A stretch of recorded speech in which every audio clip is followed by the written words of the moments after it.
is my final look. Ano sabi mo, Ram?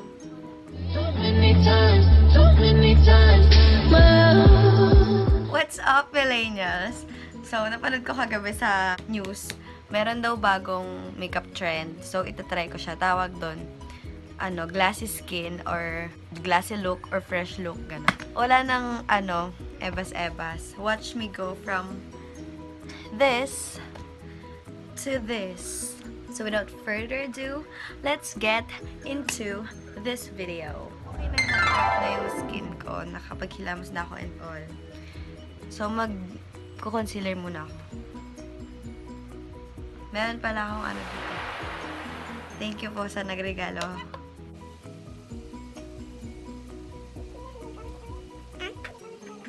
Biblend ko lang siya gamit yung fingertips ko. Naghugas naman ako eh.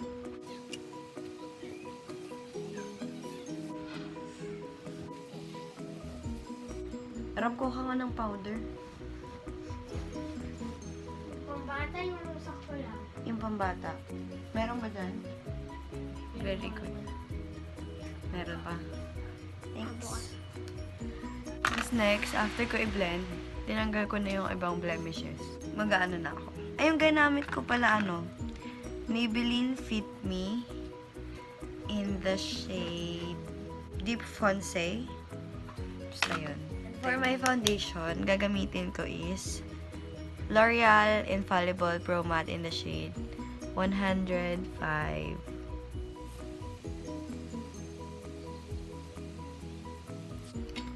Blend na.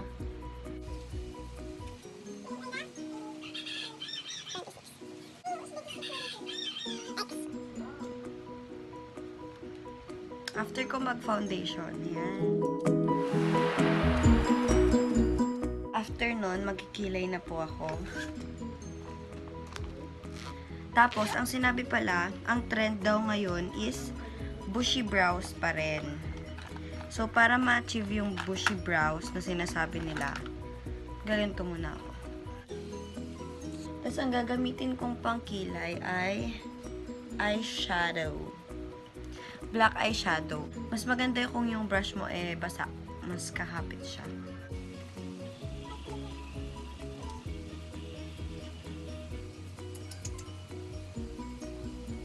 In-extend ko lang yung kilay ko, pero sinusundan ko lang siya. Tapos, ang gagawin ko dito sa unahan, lalampas ko ng konti. Para medyo mukhang mahaba yung kilay ko.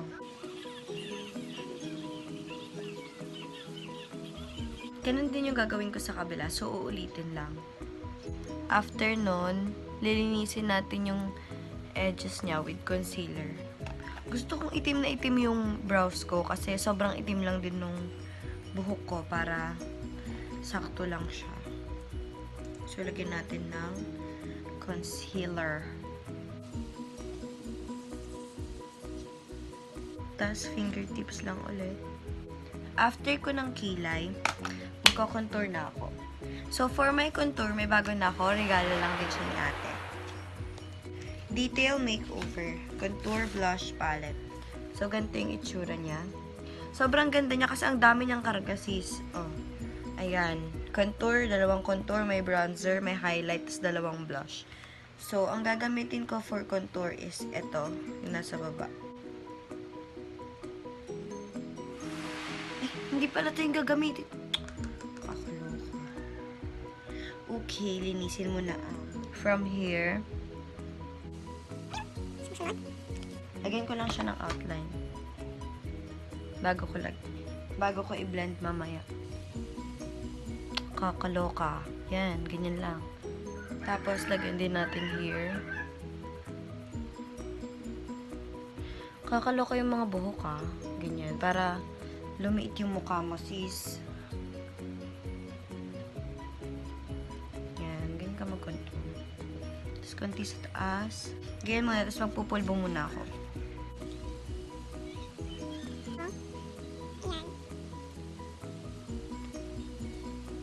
Tapos, after nyan, ayusin ko na yung contour ko. Bilis, ha? Pumayat ba yung mukha ko? Hindi. Tapos, kapag nag-contour ka na dyan, Angelina Jolie.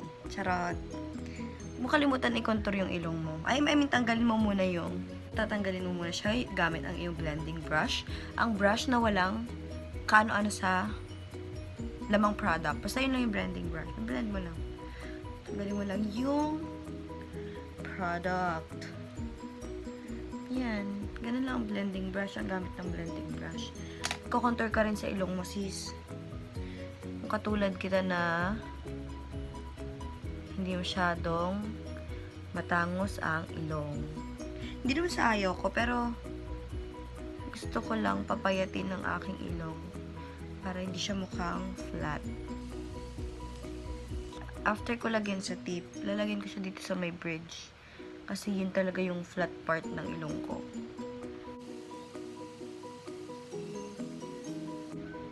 So, after nyan, nakakontour ka na ng ilong mo. Patay naman siya, guys. Pero kasi yung ilaw andito. Sorry. Wala akong dalang ring light. Wala pala akong ring light. eme lang. For this look, ang gagamitin kong eyeshadow ay contour. Yung contour ko kanina, yung mas madilim. Yun yung gagamitin kong eyeshadow. Sundan mo lang yung lid ng mata. Kasi fresh-freshan lang naman tong look na to. So, hindi mo kailangan magpongga. Yun na daw ang in sa 2019. Fresh-freshan look. Tapos, after nung dark na contour, gagamit tayo nung light na contour. Ito. Sa taas nung nilagyan mo kanina. Gusto ko talagang tumaas yung eyelid ko kasi hindi talaga siya nakikita. So, ganyan. Tapos, nag-blend. Sa kabila din. Kasi kung hindi mo nilagyan sa kabila, hindi sila pantay. Diba? Ayan. Tapos, after mong mag-eyeshadow, mag-curl ka na ng lashes. Habang wala pa akong curler ng eyelashes, mag-blush on na lang ako. Gagamitin kong blush on yung nasa palette lang din. So, itong nasa taas. Kasi medyo dark siya. Start ka dito, sa taas. Subtle lang din kasi fresh. Glassy skin. Sabi rin pala sa balita kagabi, in na raw ang mga morena ngayong 2019. Huwag masyadong bonggahan. Sige, ano na lang ako. Mascara kahit di ako nag-curl. So, ang gagamitin kong mascara ay EB Advanced / Define Waterproof Mascara. So, ang maganda kasi dito, meron siyang pang top lashes. Ganyan. Kakapal. Tapos, meron din siyang pang bottom lashes. Ganyan lang kanipis. Diba? Ganda.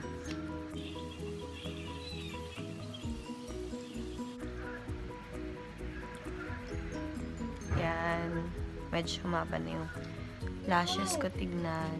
And, nakita na siya. So, after nun, bottom lashes din. Yan, nakapaglagay na rin ako ng mascara sa bottom lashes ko. For the final look, gagamitin ko ay Pera Ink Velvet. Ayan. Number 6. Pwede rin siyang pang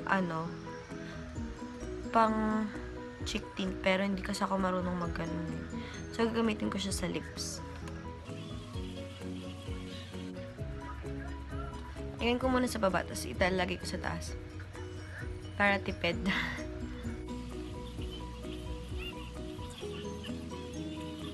Diba? Hindi halatang, like, hindi siya boom na lipstick. So, tama lang siya for the Glass Skin Fresh Look 2019.